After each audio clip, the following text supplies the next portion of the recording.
Hello there, I'm Hari Zainuddin and you are now watching TVS News at 5. Let's begin with our top stories for today.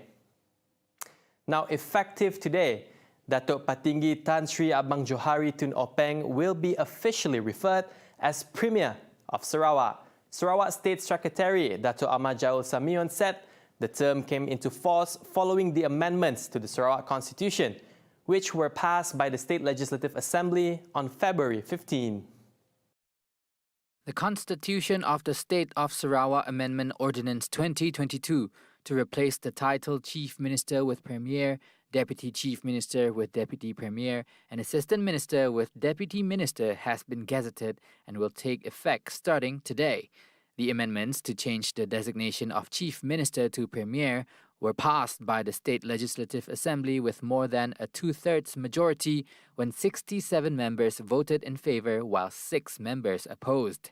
State Tourism, Creative Industry and Performing Arts Minister Datuk Seri Abdul Karim Rahman Hamzah, who tabled the bill then, said the amendment under Article 6(3) of the State Constitution was in accordance with the amendment of the Federal Constitution enforced on February 11. Police seized 1.2 million ringgit worth of various illicit drugs from a drug trafficking syndicate actively operating in Kuching. A 27-year-old man was arrested in 3 operations within the capital city, has been held remand for 7 days till March 15 to facilitate investigation under Section 39B of the Drug Dangerous Act. Sarawak Acting Commissioner of Police Datuk Mancha Atta said the suspect was arrested at a 5-foot way of an eatery along Jalan Penrison on February 27. The suspect then led the police to a courier company at Jalan Tun Ahmad Zaidi Adrus and a house in Kampong Bumbok. Mancha broke down the drugs seized, amounting to 25 kilograms from the raids that involves 12,258 grams of shabu worth 462,888 ringgit packed in translucent sheets and 13,376 grams of ketamine worth 735,680 ringgit wrapped in food packages. It is believed that the drugs were couriered from West Malaysia. He added that the suspect tested negative for drug and had no previous criminal record. 2 vehicles were also seized during the raids. Deputy Premier Datuk Sri Dr. Sim Kui Hian has tested positive for COVID-19 after taking a PCR test prior to an official overseas trip. In a Facebook post, Dr. Sim said the result outcome came as a shock as he had always complied with the standard operating procedures SOPs, such as wearing double mask, constantly washing his hands, and frequent daily self-testing. Dr. Sim added that he had displayed no symptoms and his daily self-test that he took every morning appeared negative. In his post, he said this proves how infectious and how challenging it is to fight the COVID-19 Omicron surge. Dr. Sim, who is also the Minister of Public Health, Housing and Local Government, had reported his case through the MySejahtera app and is now undergoing his self-isolating and self-monitoring for 7 days, as stated in the latest SOPs announced by the Ministry of Health, MOH. Dr. Sim took the opportunity to apologize to those who were in contact with him over the past few days and reminded the public to always comply with the latest SOPs to curb the spread of the coronavirus.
Welcome back to TVS News at 5.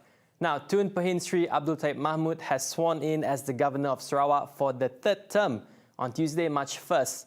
The ceremony was held at the State Legislative Assembly or DUN, witnessed by Premier of Sarawak Datuk Patinggi Tan Sri Abang Johari Tun Openg and Sabah Sarawak Chief Judge Tan Sri Datuk Abang Iskandar Abang Hashim. Prior to the swearing-in, Registrar of Ceremonies Datu Mustafa Han requested decree from His Excellency to begin the ceremony. Abang Johari then commenced with the reading of the letter of appointment. His Excellency proceeded to sign letter of oath witnessed by Iskandar and then the letter of declaration witnessed by Abang Johari. Taib's first ascension as the governor took place on March 1st, 2014, while his second took place on March 1st, 2018. During the same ceremony, His Excellency received the Guard of Honor from the 10th Battalion of General Operations Force PGA Kuching at the Dunes complex. Also present were the wife of His Excellency, Toh Puan Datuk Patinggi Ragat Kurdi Taib, Premier of Sarawak's wife, Puan Sri Datuk Amma Jumaani Tun Tuanku Bujang, Deputy Premier Datuk Amma Douglas Ugah Embas, State Secretary Datuk Amma Jaul Samion, and other dignitaries. The Batang Rajang Water Transfer Project, which will involve 20 million litres per day MLD from the Seit River to supply clean water for Phase 1 of the Tanjung Manis Water Supply Project, has reached 70.43%. The project, according to the Minister of Utility and Telecommunications, Datuk Julaihi Narawi, the project worth 16 million ringgit was awarded to the contractor via open tender. Dan ianya sepatutnya siap pada bermula pada 1 Julai 2020, sepatutnya siap pada 30 bulan Jun 2021, tetapi terlambat disebabkan oleh kekurangan pekerja. Namun ianya ada diberi EOT, kita jangka ianya akan dapat siap pada 30 hari bulan Jun 2022. Maknanya by 30th of June, projek direct water intake ini akan siap. Julaihi clarified that the 20 MLD project would feature a lake that has a capacity of 65 MLD before water are disbursed. Water intake itu adalah daripada Sungai Batang Rajang. Jadi ianya akan dimasuk dalam kolam yang dalamnya 3 meter, panjangnya 1 kilometer dan lebarnya 100 meter. Jadi ianya boleh menyimpan air sebanyak 65 MLD sebelum dipam kepada sistem bekalan air di Tanjung Manis untuk diproses.